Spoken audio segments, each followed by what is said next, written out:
بسم اللہ الرحمن الرحیم۔ قبر کی زندگی۔ حضرت برا بن غازب رضی اللہ تعالی عنہ سے روایت ہے، وہ رسول اللہ صلی اللہ علیہ وآلہ وسلم سے روایت کرتے ہیں کہ آپ صلی اللہ علیہ وآلہ وسلم نے فرمایا کہ اللہ کا مومن بندہ اس دنیا سے منتقل ہو کر جب عالم برزخ میں پہنچتا ہے، یعنی قبر میں دفن کر دیا جاتا ہے، تو اس کے پاس اللہ کے دو فرشتے آتے ہیں۔ وہ اس کو بٹھاتے ہیں، پھر اس سے پوچھتے ہیں کہ تیرا رب کون ہے؟ وہ کہتا ہے کہ میرا رب اللہ ہے۔ پھر پوچھتے ہیں کہ تیرا دین کیا ہے؟ وہ کہتا ہے کہ میرا دین اسلام ہے۔ پھر پوچھتے ہیں کہ یہ آدمی جو تمہارے اندر نبی کی حیثیت سے کھڑا کیا گیا تھا، یعنی حضرت محمد صلی اللہ علیہ وآلہ وسلم، اس کے بارے میں تمہارا کیا خیال ہے؟ وہ کہتا ہے کہ اللہ کے سچے رسول ہے۔ وہ فرشتے کہتے ہیں کہ تمہیں یہ بات کس نے بتلائی؟ یعنی ان کے رسول ہونے کا علم کس ذریعہ سے ہوا؟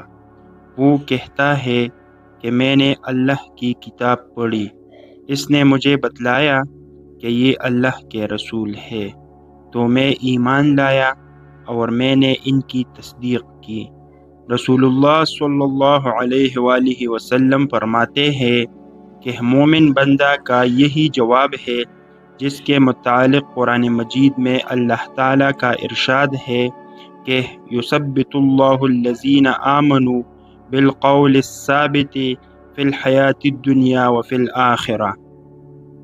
اللہ تعالیٰ ایمان والوں کو سچی پکی بات یعنی صحیح عقیدہ اور صحیح جواب کی برکت سے ثابت رکھے گا، دنیا میں اور آخرت میں، یعنی وہ گمراہی سے اور اس کے نتیجہ میں آنے والے عذاب سے محفوظ رکھے جائیں گے۔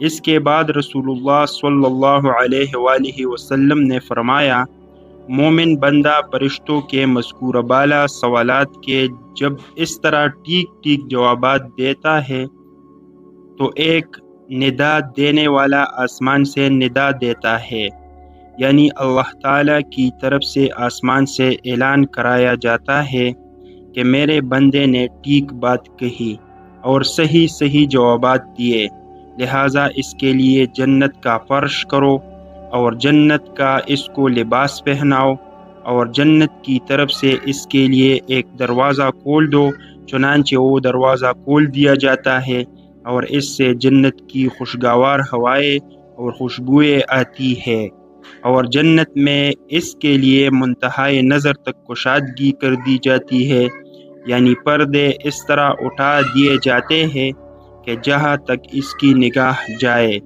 وہ جنت کی بہاروں اور اس کے نظاروں سے لذت اور فرحت حاصل کرتا رہے۔ سبحان اللہ۔